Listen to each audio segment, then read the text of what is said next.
This is the Conrad Alert. Civil defense information will be broadcast at 6:40. West of the Rockies, you're on the air. Hello. Y2K, how can we prepare? Stop a few of their machines and radios. Throw them into darkness for a few hours. We are fighting for our lives. My family must survive. Over 5 years, 1,000 gallons of gas, air filtration, water filtration.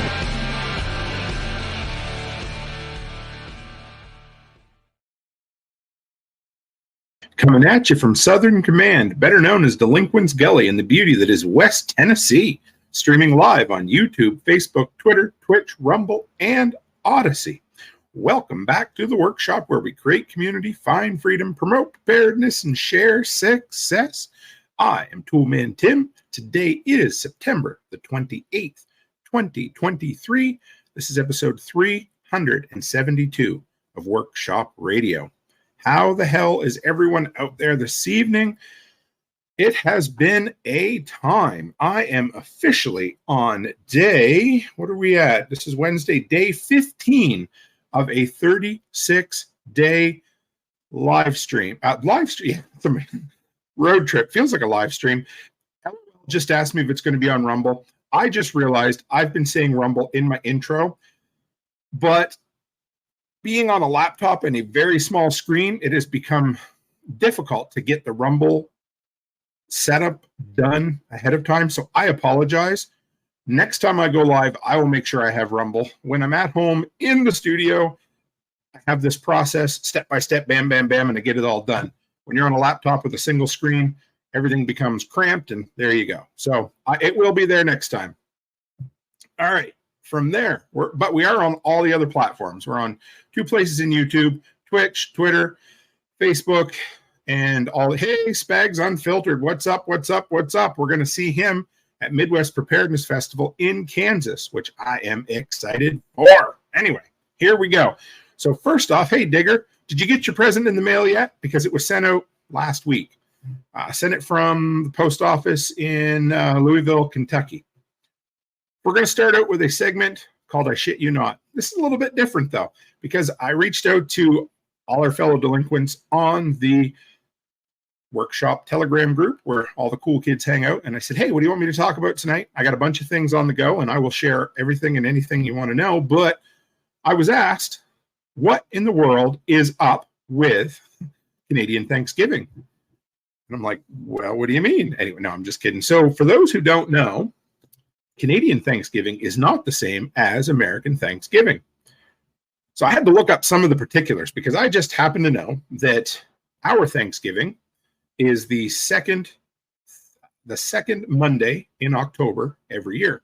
And your guys' is what, the last Thursday in November? So that puts a wide swath between them.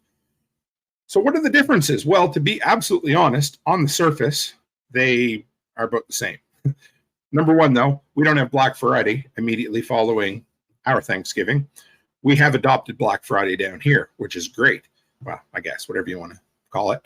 So where did our Thanksgiving come from? Well, ours, I know this is going to blow you guys out of the water, originated from a British holiday. I know, right? So known as Harvest Festival. So apparently, Thanksgiving is not something that is celebrated over in Europe almost exclusively. But they do celebrate Harvest Festival, which is roughly around the same time. So we adopted that because, you know, you guys fought for your freedom and we hung around till the Queen get tired of us. So we just kind of picked everything up that the British did. However, following the Revolutionary War, the fellers or ladies or whatever who were still honoring the monarchy, who moved to Canada, brought all of their customs like pumpkins and pies and turkey. They brought it up. And kind of, we get this weird conglomeration of American and Canadian Thanksgiving.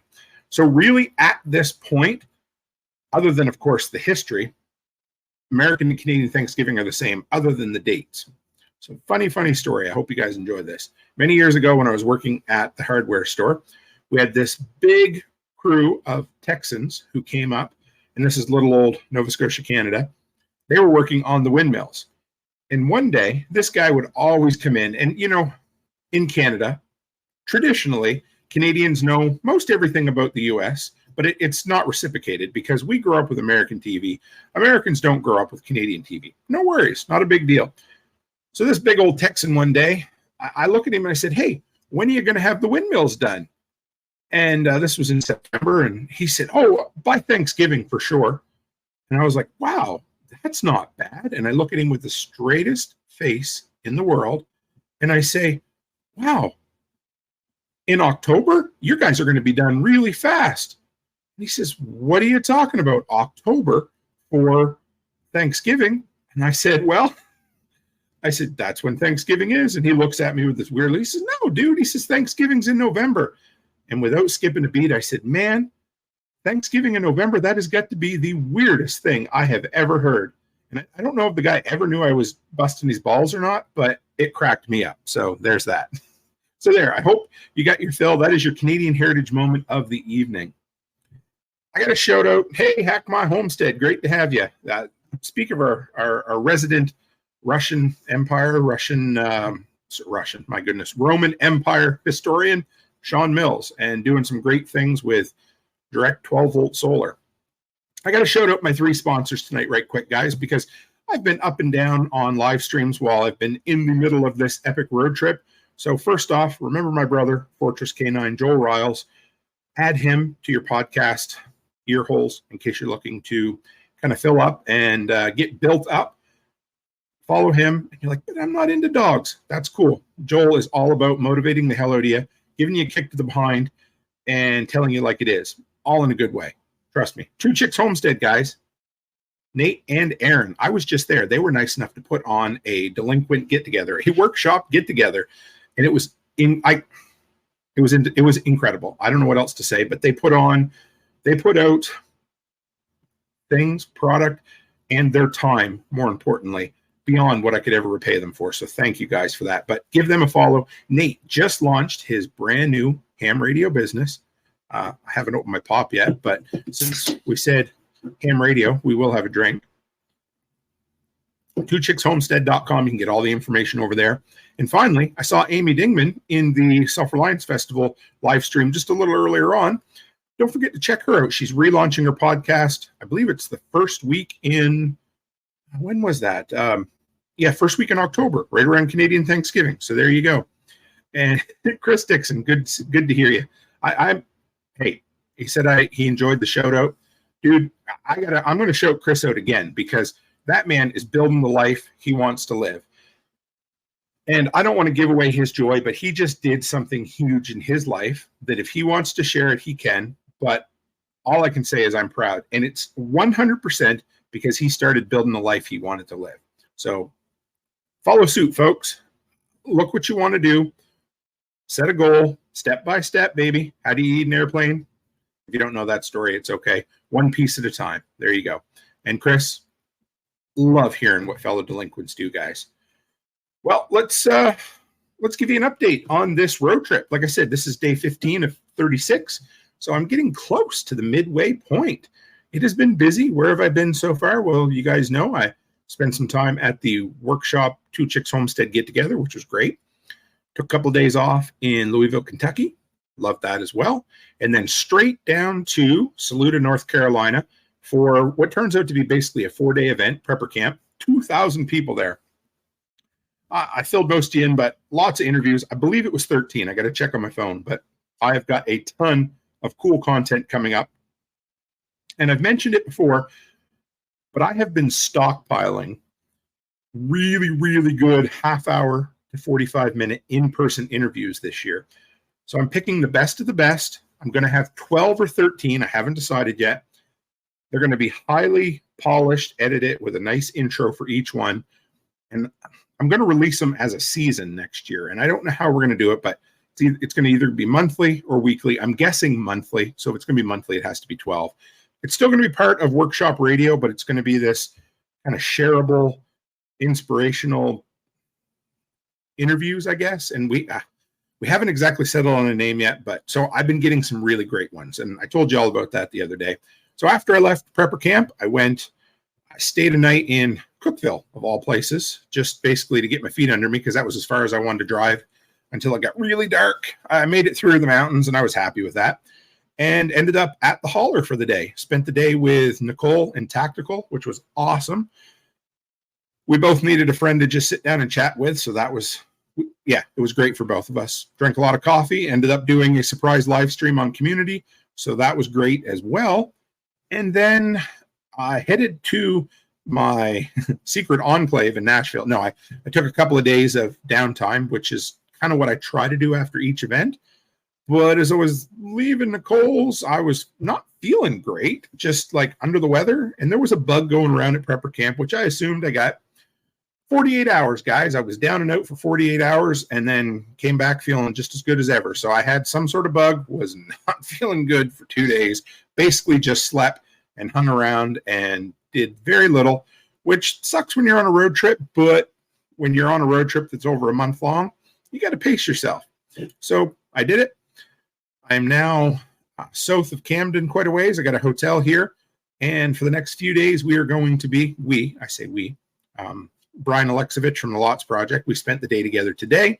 We are working on Deliquents Gully. And for those out there who don't know what Deliquents Gully is, we'll have some video footage for you. But we could call it Southern Command as well. But really what it is a home away from home for us. It turns out it's now about, it has expanded slightly. It started at around 10 acres. It's now around 16. And it's about 40 minutes south of Camden, way back in the woods, but it's not difficult to get to, which is kind of cool. And from there, we are going to, it's going to be, so Brian Alexovich and I have been working on it. We've got a bunch of little plots cleared out. Brian was out there yesterday and weed whipped the entire main cabin lot, which is kind of halfway up the hill and overlooks everything. I'm stoked about that. I am. So today we spent, so we got up to, 30 degrees Celsius, which I think is around 90 or high 80s. So it was hot, but honestly, for the most part, you get a breeze in there. Toward the middle of the afternoon, the breeze died off, but we got a lot done. We ended up clearing a path wide enough to get the truck in. So I had to go down through a ditch and back up, nice and dry. Stopped. So I mentioned this. I did an episode last week on making community. Excuse me. And I mentioned in there that one of the best places to go when you're looking to learn local information or learn local people and just kind of get a feel for the local community is the local building supply place or the local hardware store. So I went to a place called Bucks today, and it reminded me of every hardware / building supply shop that I was in the 80s. This place had an awesome vibe to it. Just your chill sort of backwoods hardware store. And they were super nice. Give me their business card so I can order things in case Brian has a job he wants to do out on the property. But just making connections. I chatted with the guy working in the yard, and he told me about the rougher areas of town. He told me about the hotels you don't want to stay at. He told me about where he came from, but it's just nice talking to people. And so before we left earlier this year, this is something else we did. We went and met the neighbors. So there's a piece of land that borders behind us. Becky and I went over and met this really nice old couple. The hubby used to be very active, and he had a stroke, and he's in a motorized wheelchair. But we stopped and had a great chat for about 20 minutes, just salt of the earth type people.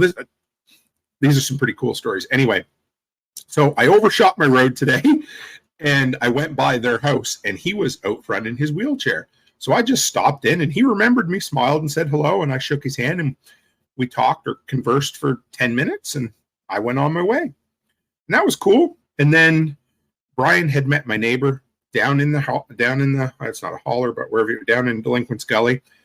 So I stopped and met that gentleman who is super cool dude. He's got a nice little off-grid property that he's building. He's got rain catchment. He's got a little garden. He has solar panels, a really cool workshop that he built, an outdoor kitchen, just a really nice off-grid property. And some goats and a little tiny hound called, I think it was Buster, maybe. I can't remember for sure, but super sweet. Just wanted to be picked up the entire time. So got to meet that neighbor. And then on my way back out tonight, Brian went out first. As soon as I got back up to the main drag, all my text messages and missed phone calls came through. So I pulled over to the side of the road so I wouldn't get stopped by the police for trying to text and drive or anything like that. And I see a neighbor, another guy from that road, drive by, and I see him hit his brakes. I thought, he's a good old boy coming back just to see what I'm up to. And he come back and he'd seen Toolman Tim's workshop on the side of the truck. And he said, "Are you the dude that's coming to fix my floor?" And I said, "No, but I probably could." So anyway, I stood there in the road and talked to him for about 20 minutes, just in the middle of the, on the yellow line there. And we had a great talk, and he's telling me about his wife and his home and everything. So it was really good. Those are the type of conversations that you do, or that you try to have with your neighbors. And don't ever come at people wanting to show them what you know. Don't ever come at people wanting them to explain the differences of where you're from to where they're from.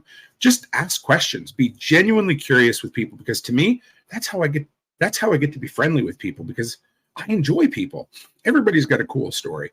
And, if a dude had stopped on the side of the road and he was a huge dick with me, I would have just told him to F off and take a hike, dude. But obviously I didn't. I was very happy to have a conversation with him.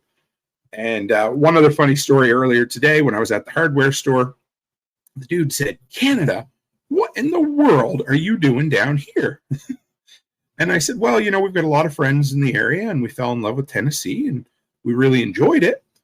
And he looks at me, and he gets a strange look on his face, because, people have this idea of us Canadians, and he says, "You do realize that we're probably the single most armed state in the U.S., right?"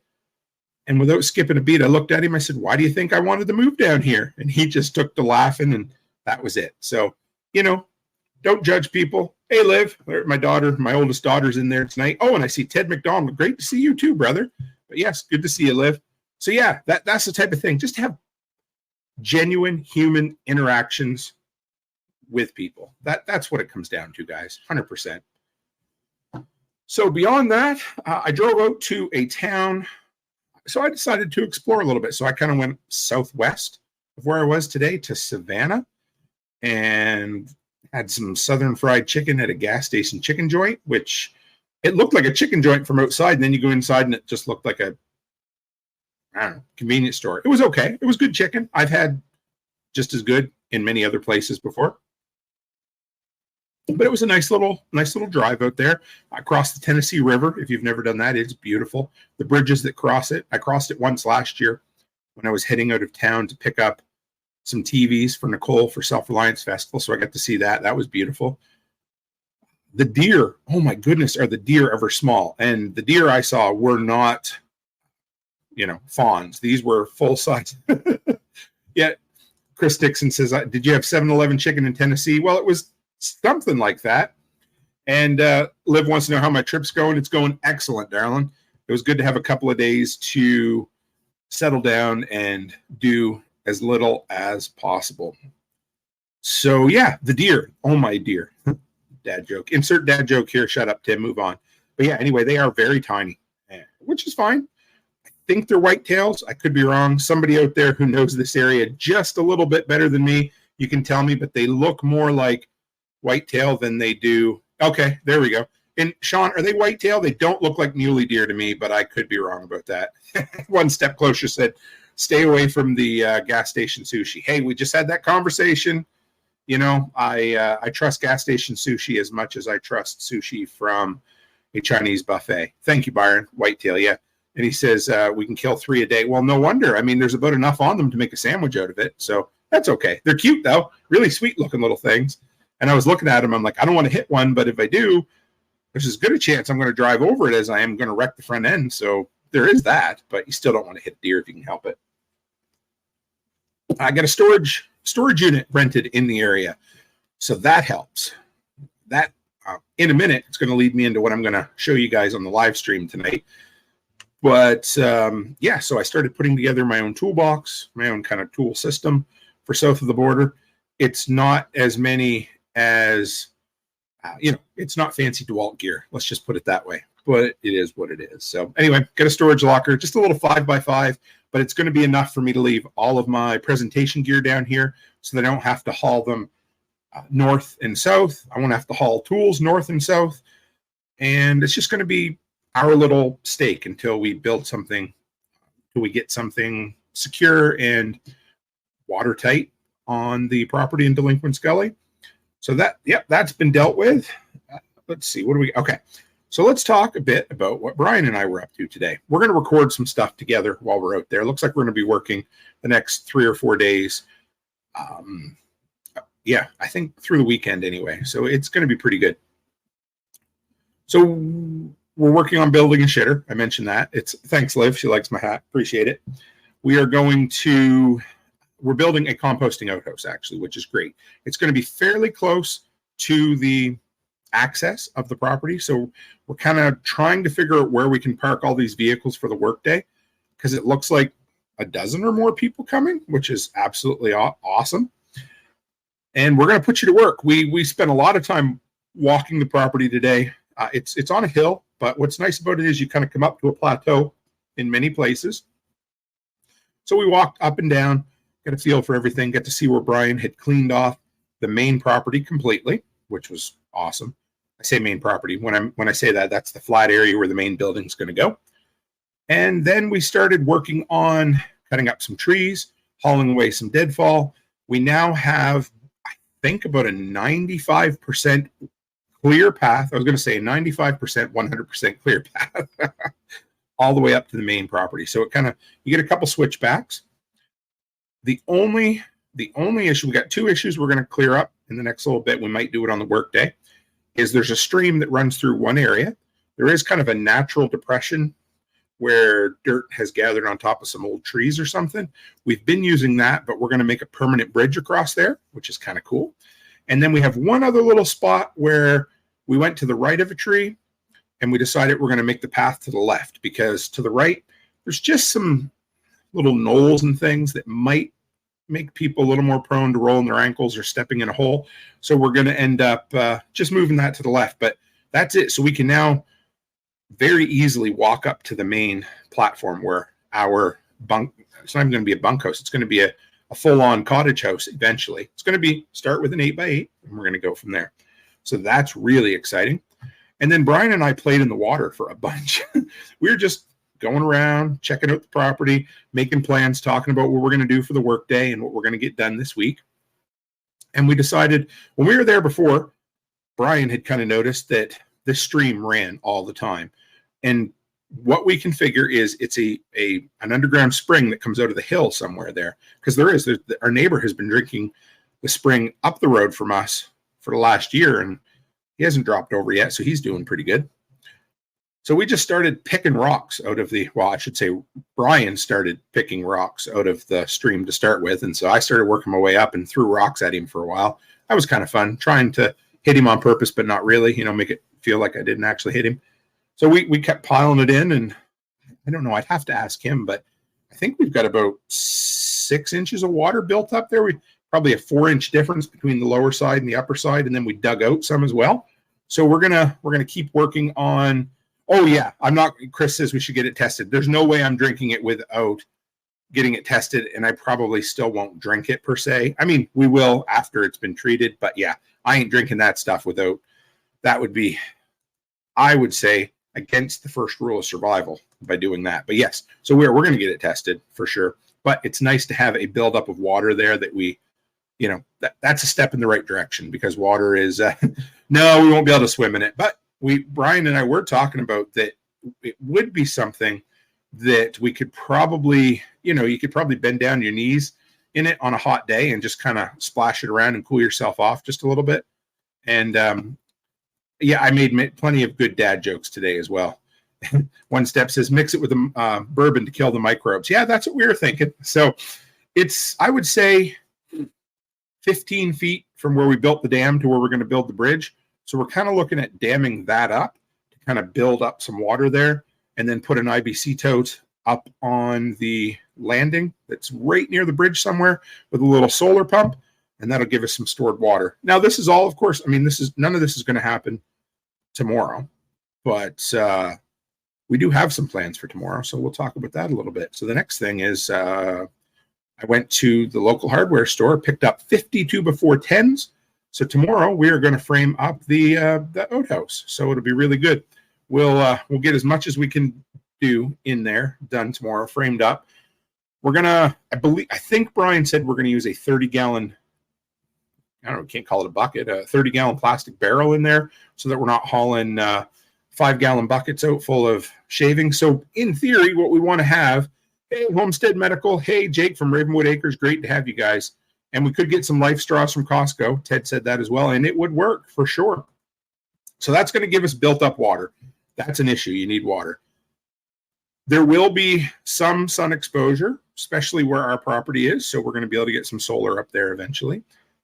But yeah, so we're building a composting outhouse. And Brian and I were talking about this today. And I don't know why composting outhouses weren't a thing ages ago.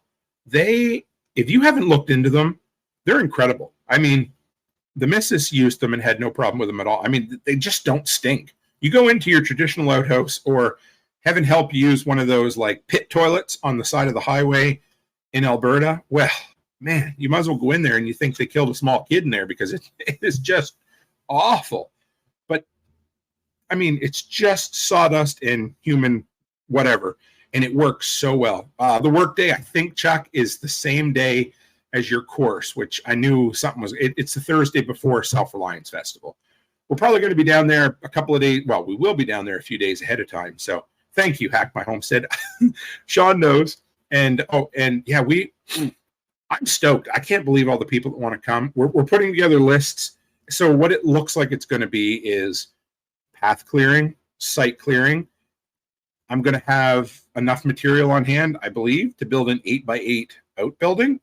So what I'm thinking is, and I didn't tell Brian this yet, but we were going to build the outbuilding, or the building, down right by the entrance. So that's where the composting toilet's going to be, because we need something central for anybody coming or anybody who's going to be camping out there, that sort of thing. But man, I would really love to have an 8x8 cabin, outbuilding, whatever, built up on our main property. That, I don't know, that just to me is so exciting. And after the progress we made today, I thought, you know what, we probably could do that. So we're going to frame up the shitter tomorrow. We'll get that done. We cleared the path. We now have a spot where we can drive in, I would say, a third of the way to the upper property. So what that does for me is that's going to make hauling all the lumber up easier. And I was thinking, if we've got, a dozen sets of hands or more, maybe we could at least get, anyway, so we'll talk about it. But so we're going to be doing some constructing, maybe a bit of, tree falling, not a lot, but it's going to be path clearing, site clearing, and also building. And yeah, anything else anybody wants. So we discussed the food. We're going to have, looks like we'll have cold cuts. So we're going to have stuff in coolers for lunch. And then we're going to have, sausages and hamburgers and that sort of thing that we can cook up on a couple of camp stoves, because we're obviously kind of limited, and I'm not the best event coordinator in no, I'm just kidding. But thank goodness for Brian's wife, Corey. She came up with a great idea. So yeah, there'll be drinks and food and everything will be provided. Bring the type of tools that you like to work with, because we're a bit limited on what we have, but we'll supply anything we can. Absolutely. We're only 8 miles from a building supply shop. So if we do need anything, we can run up and get it. Yeah. So it's going to be fun. We managed. So we were originally wondering how we were going to get all of the 2x4s into where we needed to build the outhouse. So we assumed we were going to have to hump everything in by hand. But in the great words of the late, great Sandy, he was my operator in the oil patch. He said, if you want to find out the easiest way to do something, hire a lazy person to do it. So I've taken that to heart for the rest of my life. And anyway, so basically what we did was we looked at the land for a bit, and I look and I say, you know what? And the best stories always start this way. I'm pretty sure I can get my truck through that ditch. Pretty sure. I was 80% sure, 90% sure before I started, and I was 100% sure afterwards. Thank you, Sean. He says, I'll bring some chainsaws and metal. Oh my goodness, metal blade weed whack. I'm so happy I could almost cry, brother. That's all we need is that kind of stuff. Hey, Haas, great to have you. So yeah, we're going to have a hell of a time. If we can get some main paths going out, and we've got some campsites. So, okay, back up, Tim. So here's the plan. So Brian and Corey in the area basically year round at this point. So what Brian's going to be doing is overseeing some campsites on there. So he's going to be putting it through HipCamp and trying to make a little bit of income off it. And so what we're doing is we're going to set up, we've already, I believe, and Carrie could be wrong about this. I think we found 4 bunkhouse sites. So these will be originally just campground sites, which will just be flat areas. And then 1 main house site. And that's going to be our main living quarters eventually. But what's going to happen is we're going to set up these 4 campsites to start with. People will tent on them, camp on them, and kind of beat the area down. And as we have the time, each trip I come down, we'll build 1 or 2 8x8 outbuildings on those campsites. So what they'll end up being is extensions of the main building, kind of bunk areas. If we ever need to have extended family come for extended periods of time, we'll all have kind of our own privacy. So that's kind of what we have. And yeah, so I'm excited. We'll give you a whole outlay of the place, but Brian's done incredible work just keeping the trails down. From when I was there in April till now, it's unreal how much greenery is in there. Just massive, tall stuff. So it was a fun time. We had a great time today. I know it's going to be hard to believe, but we probably did just as much talking as we did working. And if we were on a scale or if I was on a lie detector test, I would say we probably talked a bit more than we worked, but that's totally fine because it was 90 degrees and we were pacing ourselves. So it was a great time. John Palmer says, hold my beer. I almost always have to hold my beer. Yeah, yes. So I'm going to do something now that's going to wash out the picture a little bit. I'm going to turn on this lamp next to me. How bad is that? Oh, it's really bad. I apologize. How are we going to do this? Let's turn that off this way so we can get at least a little bit off center. That'll have to do. So, all right. I titled tonight's episode Starting Over just because it's clickbaity and you know how that is. I really don't think I can get any better light. So I apologize, guys. It's going to be washed out to the face. But so what I did was the other day I went to Harbor Freight and got myself, that's better, got myself, I don't know. I didn't really set a budget, but I wanted to see what kind of budget I'd come in at. And so I had to put together this new tool bag it's going to be my south of the border toolkit. And it just needed to be the bare minimum kind of stuff that I could build a structure with. Thinking about it was kind of a fun process because I remember back when Becky and I weren't even married yet. We just started living together and we decided to get chickens. And so I had to build a chicken coop. And, I don't think I'd even built a tree fort since I was 5 years old at that point. So I don't know. It'd been a long time. So I had to start buying up the stuff. And I wanted to buy quality, but we didn't have a lot of money. I bought my famous East Wing hammer, which I love immensely. But beyond that, I bought cheap. And I also didn't want to be consistently coming across the border with tools. I have legitimate reasons for doing it. Hey, Backwoods Butcher, great to have you, brother. I can come down. I have the paperwork to show, hey, I'm going to work on my property. But when you have a bag full of tools in a work truck heading to the States, it just opens you up to more questions at the border. So I figured, why not? We're going to get a storage unit down here anyway. Why not just bite the bullet and build myself a nice tool bag for down here? So I figured, let me show you what I built. You guys will get to see it, and we'll go from there. So let's start with the bag itself because, the first thing I tell everybody at preparedness at Prepper Camp this year is if you're going to build a preparedness toolbox, what do you got to have? A toolbox to put it in. And everybody just laughs. And then I'm like, yeah, but the problem is you might, you want to have your tools in a central place, but your kids have different ideas. So put them all in a tool bag and you'll be all set. So here we go. So here's the tool bag right here. It was just a kind of a cheap little, I don't know what I did with the receipt right at the moment, but it was an inexpensive soft-sided tool bag. And I wanted all my gear to, Ted says, thank goodness you found that East Wing. I think I probably would have cried. I'm glad you remember that, Ted. Anyway, guys, for anybody who wants to know, my famous, very loved hammer spent the entire winter under the hood of my dump truck. Can't really remember how it got under there. I don't know. Anyway, it was there. I found it in the spring, and that was the answer to my prayer. So there you go. So Dixon says you got a Phillips screwdriver. Yeah, well, most things are Torx down here now anyway. But yeah, so that was the soft-sided bag. I think it was around $20. I went with the biggest, cheapest tool bag I could find because, I'm not going to be towing a truck with it. I'm not going to be, doing anything serious with it. So let me show you what I got. So let's get the big guy out of the way first. So this was just the cheapest 2-foot aluminum level I could find. I think this was like $5 or something like that. I wish I'd have saved the receipt over there for you, but I don't know what I did with it. So you need a level, you want to make sure everything's on the level. Haas says, I use one to keep all my battery banks, charging cords, and flashlights. That's actually a really good idea. John Palmer says, easy, don't have kids and the tools stay where they belong. Yeah, but what's the fun in that? I mean, I remember losing some of my dad's best tools because I didn't respect them. So there's that. Yeah, so that little 2-foot level, that was kind of cool. Tripod, you don't need to worry about right at the moment. Let's see. So we went back and forth. We talked about the more expensive cordless brand from Harbor Freight. The name is eluding me at the moment. And Backwoods says your builds are level. Well, they're level with the level, if that helps. But so I went back and forth. I was thinking about trying the more expensive battery brand. And then I caved because the American, so the biggest expense, probably half the cost of what I spent. Hercules, thank you, One Step. I got fried today in the sun. No, anyway. So I ended up deciding to go with Bauer. So this is a Bauer 3-amp-hour battery.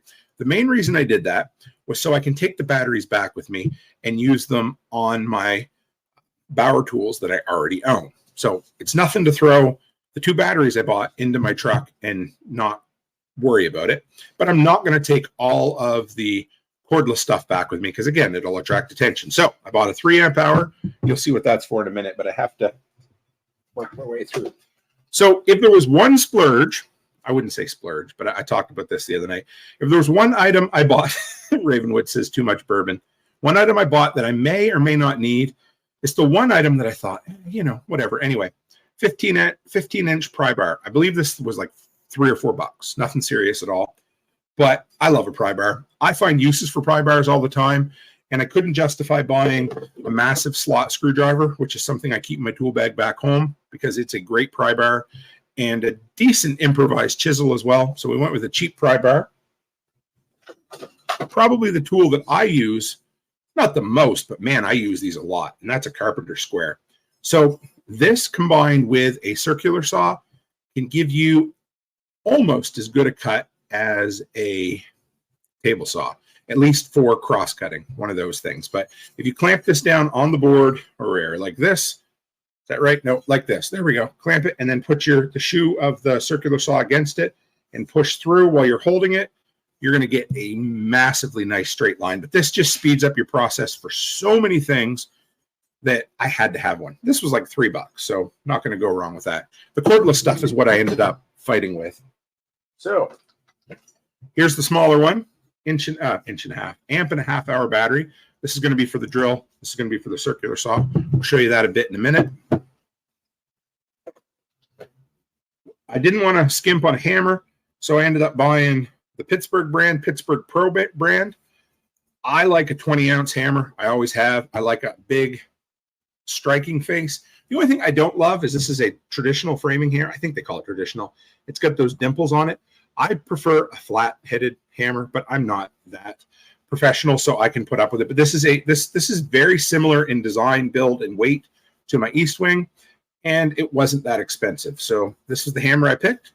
And for those who are looking, anybody in the audio, I will. I did not. So Ted wants to know if I brought any DeWalt batteries with me. I could have and brought some adapters with me, but I wasn't. Yeah, Chris says I could grind them off. You're right, I could. I wasn't really thinking about that. Last minute, I decided I had my tool bag in the truck. I was going to bring all my tools down with me. And last minute, I thought, I'm already bringing so much shit with me. I don't want to be overcrowded, but I really didn't want to attract undue attention. So I decided last minute it was time to buy an American tool bag. So you know what? Since the Waffle House doesn't sell tools, I had to buy them at Harbor Freight. Let's put it that way. All right. Well, you know what? Let's bring this bag up here so I'm not down there shouting at you the entire time. All right. I decided to buy the rapid charger this time. It was like $10 more, but it apparently charges twice as fast or something crazy like that. I already have one. think this will stay down here. Hey, Mitch, great to have you. So we'll have this for charging the 2 cordless tools, and I may end up buying, Ted says he could have sent me a framing nailer. I appreciate that, brother. Ted is the king of finding inexpensive cordless tools. Now, I may end up buying a cordless chainsaw and maybe a cordless weed whipper from Harbor Freight eventually, but I haven't got to that point yet. So, all right, next is I bought the absolute cheapest impact driver that Harbor Freight sells. This thing is a very weird design. It's got a 3/8 chuck on the front. That's all I cared about. I love impact drivers. It's all I use. I mean, it's like Frank's Red Hot. I put that shit on everything. I use this for everything. But I was able to buy some of those structural screws today at the hardware store. We call them GRK screws in Canada, but they've got a Torx bit on them. Those things are great. So this is what I use for driving those suckers home. So this will be what we use for screwing because, you know, you don't want to end up screwed. That would be bad. All right, I bought this little, I think it's about a 30-piece bit set. I needed something to show off, to drive screws home and that sort of thing. And for some reason, I can't seem to open it no matter how I try here. So let's see if we can do this again. Right in the middle, I guess, is where it needs to be. That is the weirdest design I've ever seen. There you go. So this has got just a good, for any of those on the audio, just got a good little bit. It's got some Robertsons in there, which I'm not going to use down here. Got some Phillips and lots of Torx bits. So you need something to run on the impact. Simple as that. Haas says, do I use air tools? Not really at this point. So here's what I found. I love cordless gear, and I don't do a lot of air nailing anyway, but I bought the cordless battery-powered DeWalt finish nailer. That thing is awesome. And of course, I didn't buy a compressor because I have the DeWalt inflation station. And and the driller. That's kind of different, but I have the DeWalt collated screw gun as well, the stand-up one. That thing's, I wouldn't trade that for anything. All right, so this is the biggest guy. So I bought this. This is the 6.5-inch Bauer cordless circular saw. One thing that I knew, I knew that it's not going to come with a battery or a charger. Well, this was so cheap, it didn't even come with a blade. So I had to pick one of those up today. But a couple other things. Since I always recommend everybody to make sure you get safety gear, I did that this time. I bought gloves, which was awesome.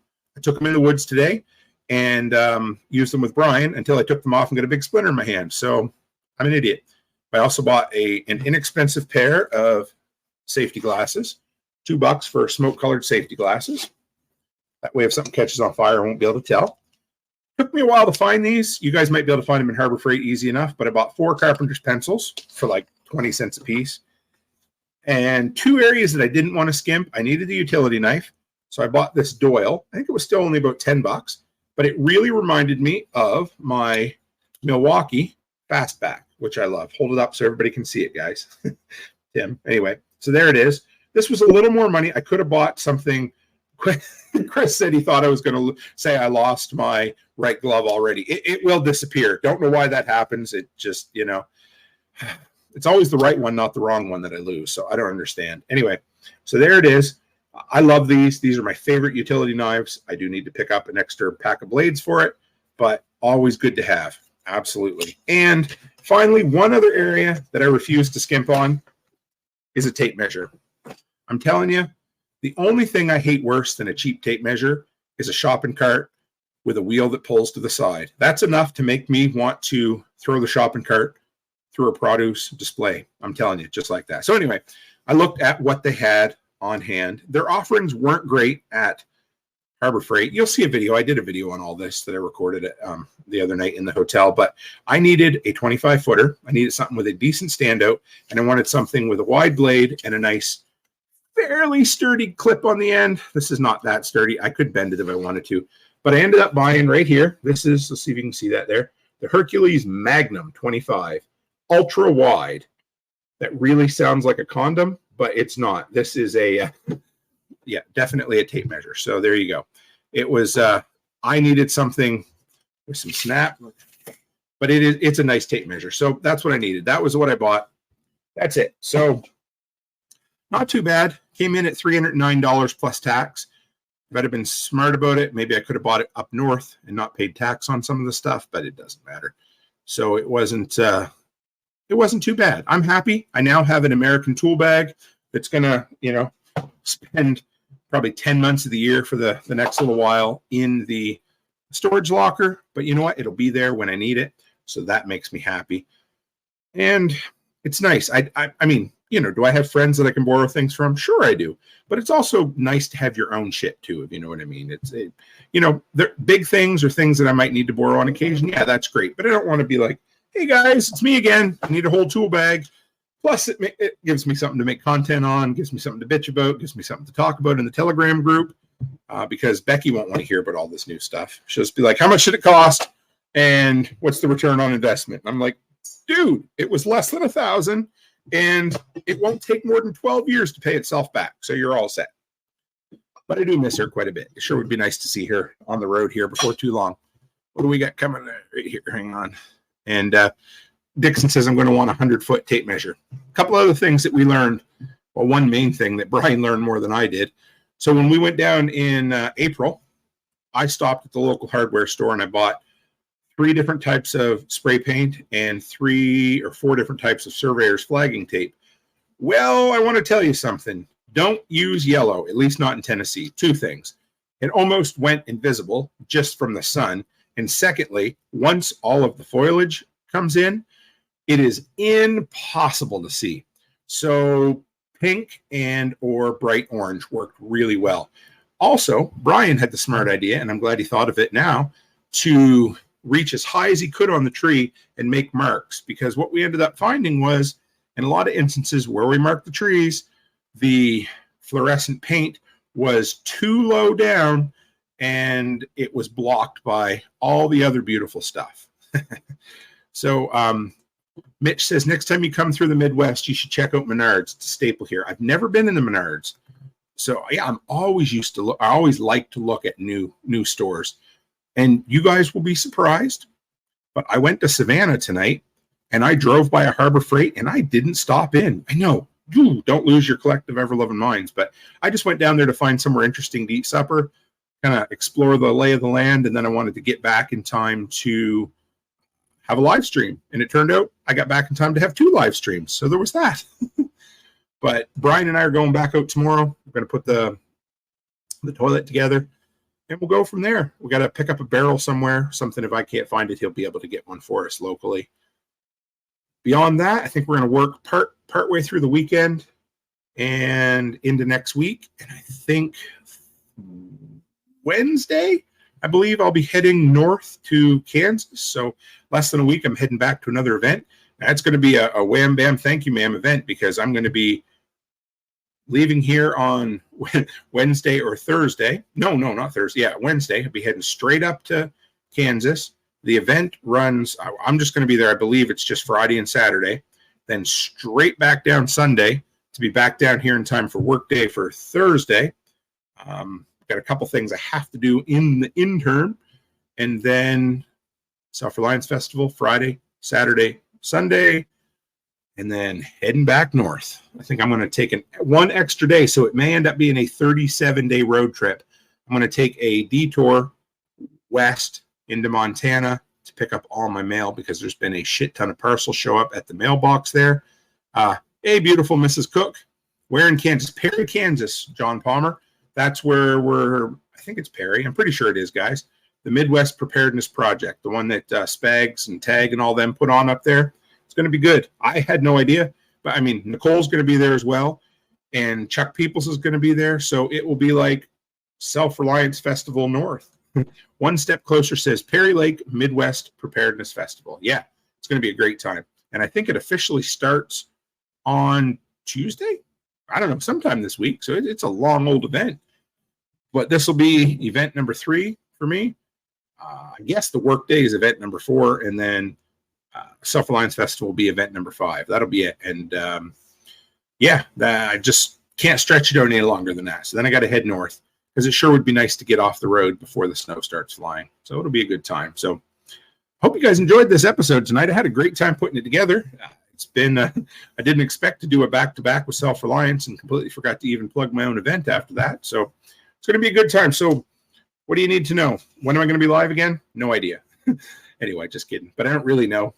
There's tons of content in the pipeline, so you're never going to miss out on an episode. There'll be lots coming up as I go. But when I have time and I get back in time, I'll put an episode together for you. And I love spending time with you guys because this is why I do what I do, and I love hanging out with you. Beyond that, we're going to keep working. Like I said, there'll be episodes going up.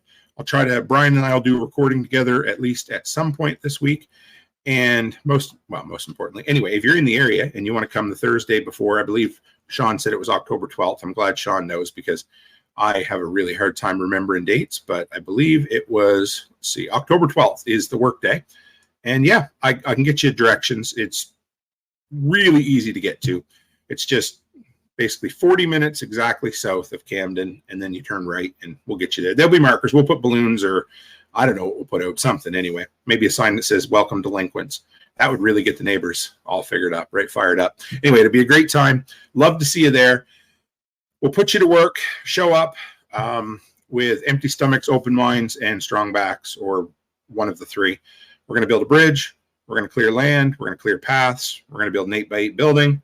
And it's going to be awesome. I can't wait to see you guys. And to be honest, really what it's going to come down to is as the day gets toward the end, it's going to be a campfire. It's going to be bourbon.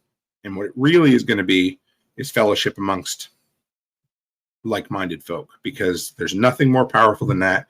And what a great way to kind of spur on the weekend that'll be Self-Reliance Festival. But I love it. And also, for any of you workshop delinquents that show up, I have a super secret patch that only I learned a term from Nate at the workshop meetup that I hadn't heard before. I was just calling this a super secret piece of swag. He said it's called a handshake patch. So I had 100 specific patches printed, unfortunately, after LFTN this year.